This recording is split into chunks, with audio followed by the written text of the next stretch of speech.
So, first thing I want to talk about is probably one of the most important subjects. Obama signed into office the power to detain Americans without trial or jury, just under the insinuation that you might be a terrorist threat to the U.S. government. So that means me, Stick 187, Alex Jones, Ron Paul, Jesse Ventura, Rosie O'Donnell, fucking Sean Penn, anyone that's been outspoken towards the government and its actions and where we're heading towards in the future, you are now considered a crazy terrorist threat, and they can now come into your house, take you from your families, lock you up. They don't have to publicly release that you've been arrested to anybody, not even your family. They can also, with that, hold you indefinitely. It means they don't have to let you out ever. They can execute you. Obama's killed, don't get it twisted, Obama has killed American citizens. He's murdered American citizens. So don't, if anybody's still in that Obama wagon, get the fuck off of it, because it's going to fly off a ramp into the fucking water, and it's going to be empty because he brought nothing to offer. Now, what this bill does, and it's got a bunch of other stuff in there too. It's gonna provide financial help to military families because they've had to cut pay lately, and this is gonna get them their money that they need, the finance backups for the military and stuff like that, and it has a lot of other stuff in it too. Now, supposedly Obama, when signing this bill, which, by the way, he did it on Christmas Eve, or not Christmas Eve, New Year's Eve, when everyone was out fucking getting wasted, which is something that happens quite common. The night the Federal Reserve and the Social Security was put into place, 1913, was on a Christmas vacation, Christmas Eve, when most of Congress was at home with their families. So that doesn't shock me, really. It might shock some people. That bill got passed, and he wrote a statement saying he now has the power to do what I just said: detain you without, trial or jury, indefinite detention, no release, no information released. So he states that he has this power, but he's not going to use it. Well, then why have it added in the bill? He has said that Congress is the one that wanted this added to the bill and not him. We all know that's a lie. You can just look it up. There's plenty of people in his administration that have admitted that it was his administration that wanted it added in the bill, and Congress was actually the ones that didn't want it in the bill.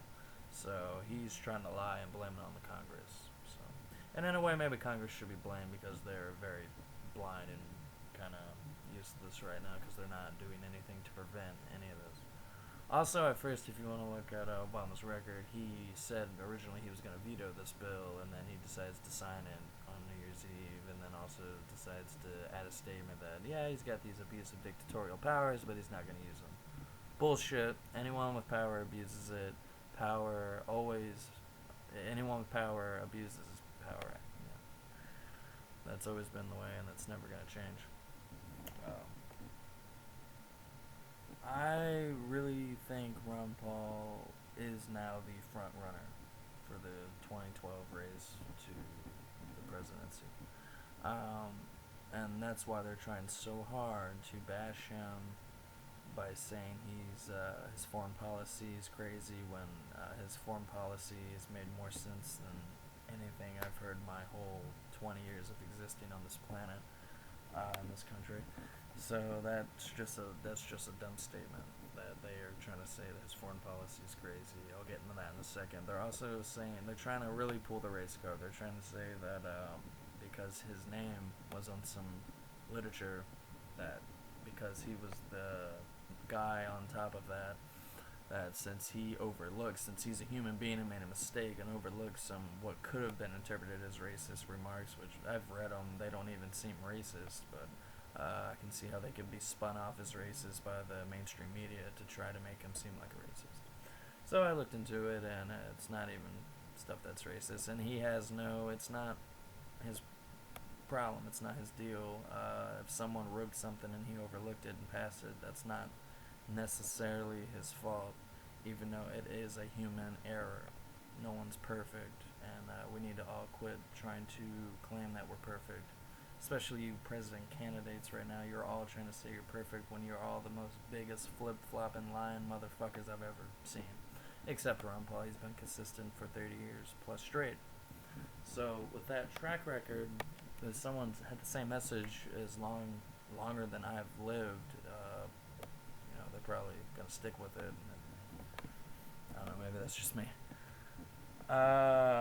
So I would definitely endorse Ron Paul. I am endorsing Ron Paul, and I hope that no one's buying into any of this racist bullshit. I hope no one's buying into anything that the mainstream media is trying to put over on his head. And what's sad is they have nothing to put on him.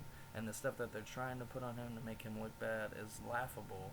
And I've seen Ron Paul literally just destroy people with conversation when they actually give him time to talk, because his talking makes so much sense, and their claims of him being racist and different things of that nature, it just sounds ridiculous. And Americans are waking up.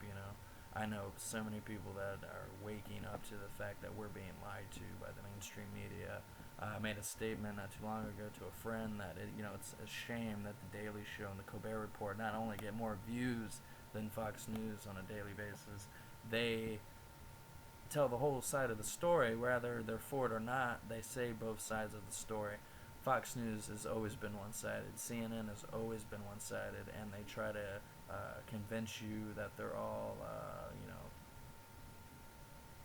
non-biased and not one-sided, and they are.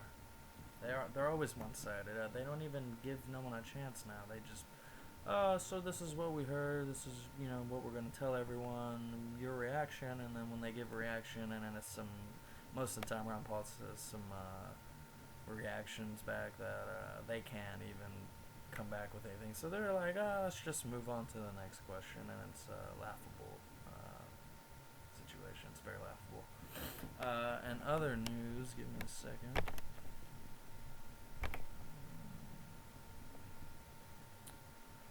Let's see.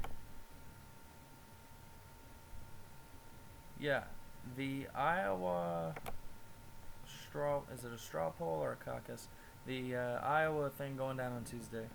They are trying to say Romney and Paul are tied, but every time they show, and this is a subliminal thing, I've talked about this in the past in my past videos, I'm not going to get into it, but they implement subliminal shit into a lot of people's minds with the most little things. Like, for instance, Romney and Paul are on top.